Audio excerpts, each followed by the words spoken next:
গুরুত্বপূর্ণ আন্তর্জাতিক জলপথ হরমুজ প্রণালীতে বাণিজ্যিক জাহাজগুলোর চলাচলের ব্যাপারে নতুন একটি প্রস্তাব দিয়েছে ইরান।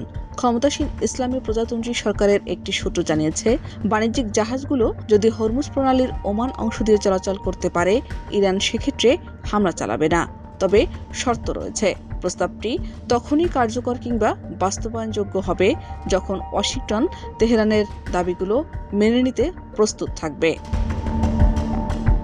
১৬৭ কিলোমিটার দীর্ঘ হরমুজ প্রণালী পারস্য উপসাগর এবং আরব সাগরকে যুক্ত করেছে। এই প্রণালীর উত্তর উপকূলে ইরান এবং দক্ষিণ উপকূলে ওমান ও সংযুক্ত আরব আমিরাত। আন্তর্জাতিক জ্বালানি বাণিজ্যের জন্য খুবই গুরুত্বপূর্ণ এই প্রণালী, কারণ বৈশ্বিক জ্বালানি বাজারের মোট সরবরাহের প্রায় চতুর্থাংশ পণ্য এই প্রণালী দিয়ে পরিবহন করা হয়।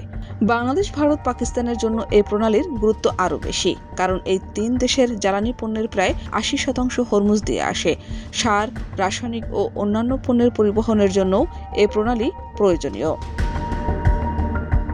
স্বাভাবিক সময়ে হরমুজ প্রণালী দিয়ে গড়ে প্রতিদিন ১২০ থেকে ১৪০টি জাহাজ চলাচল করে। তবে গত ২৮ ফেব্রুয়ারি যুক্তরাষ্ট্র ও ইসরায়েলের সঙ্গে যুদ্ধ শুরুর পর হরমুজ প্রণালীতে অবরোধ জারি করে ইরান। এর ফলে জ্বালানি তেলবাহী বাণিজ্যিক জাহাজগুলো হরমুজ প্রণালী এড়িয়ে ঘুরপথে চলাচল করতে বাধ্য হচ্ছে। এর সরাসরি প্রভাব পড়েছে জ্বালানির বৈশ্বিক বাজারে। বিশ্বের অনেক দেশে বাড়ছে তেলের দাম, সরবরাহ সংকটও দেখা দিয়েছে। শাহনাজ পারভীন, দেশ রূপান্তর।